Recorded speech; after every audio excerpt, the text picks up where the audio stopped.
નમસ્કાર દોસ્તો, જય હિન્દ. રેવન્યુ તલાટીના ફોર્મ એ ભરાવાનો સમય હવે ધીમે ધીમે એ પૂરો થઈ રહ્યો છે. બસ ટૂંક જ સમયમાં રેવન્યુ તલાટીના ફોર્મ એ ભરાવાના પૂરા થશે, બંધ થશે. એની પહેલા તમે ફોર્મ ભરી લેજો અને ફી જે છે એ પેમેન્ટ કરી લેજો. ઘણા બધા વિદ્યાર્થીઓ એવું એ કહી રહ્યા છે કે ફી પે કરવામાં થોડો ઘણો પ્રોબ્લેમ આવે છે. તો કઈ રીતે તમારે આ રેવન્યુ તલાટીની અંદર ફી પે કરવાની રહેશે, શું થશે, એના ઉપર એક નાનકડી વાત કરી લઈએ. તો ઓજસની વેબસાઇટ ઉપર પહેલા તો તમારે ફોર્મ ભરી લેવાનું રહેશે. ફોર્મ ભર્યા બાદ તમારે આ ઓનલાઈન એપ્લિકેશનમાંથી જઈ અને કન્ફર્મ તમારી અરજી છે એ કરવાની રહેશે. કન્ફર્મ કર્યા બાદ તમારે અહીંયા આ ફીઝ નામનું એક સેક્શન આવે છે. એ ફીઝ નામના સેક્શન ઉપર તમારે આવી અને ક્લિક કરશો એટલે એક ઓપ્શન આવશે ઓનલાઈન અથવા પોસ્ટ ઓફિસ ચલન. એના ઉપર ક્લિક કરવાનું. જેવું તમે એ ક્લિક કરશો એટલે અહીંયા સિલેક્ટ જોબ આવશે. આ સિલેક્ટ જોબની અંદર તમારે અલગ અલગ પ્રકારની જે પોસ્ટ છે એના માટેનું ફી જે છે પે કરવાની રહેશે. તો અહીંયા તમારે રેવન્યુ તલાટી ઉપર પે જે છે એ કરી દેવાની. જેવું તમે આ કરશો એટલે ત્યારબાદ તમે અહીંયા એ date of birth, captcha code એ નાખી અને સીધું તમે અહીંયા પોસ્ટ ઓફિસ ચલન અથવા તો ઓનલાઈન જે છે તમે ફોર્મ ભરી આ તમે અહીંયા સિલેક્ટ કરીને કરશો એટલે સીધું જે છે તમારે આવી રીતે એક વિન્ડો છે એ ઓપન થશે. આ જે વિન્ડો છે એ ઓપન થશે એની અંદર તમને અહીંયા દેખાશે, આ પ્રકારે તમને દેખાશે કે કઈ રીતે તમે ફોર્મ જે છે એ ભરી શકશો, કેવી રીતે તમે ફોર્મ ભરી શકશો.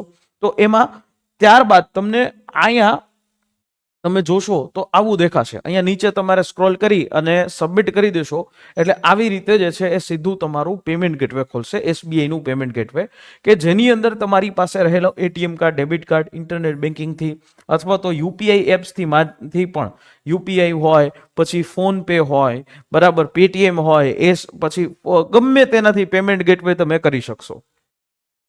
હવે ઘણા બધા મિત્રો હશે કે ઘણા બધા મિત્રોને ફોર્મ પેની ફી જે છે પે કરવામાં કોઈક ઇસ્યુ આવે છે. જ્યાં સુધી તમારી ફોર્મની ફી એ કન્ફર્મ પે નહીં થઈ ગઈ હોય ત્યાં સુધી તમારું ફોર્મ માન્ય ગણાશે નહીં. આ પ્રોસિજરથી તમે કરશો, ફી પે થઈ જશે. અથવા ધારો કે માની લો ક્યારેક કોઈક ટેકનિકલ ઇસ્યુ આવે છે તો થોડા સમય બાદ રાત્રેના સમયમાં તમે ફોર્મ જે છે એની ફી પે કરવાનો પ્રયત્ન કરજો તો ચોક્કસથી થઈ જશે. જે લોકોની ફોર્મ ફી પે નહીં થાય એ લોકોને એક્ઝામ આપવા મળશે નહીં. એટલે 10 તારીખ પહેલા વહેલા તે પહેલાના ધોરણે અને આ ફોર્મની ફી જે છે એ તમે પે કરી શકશો.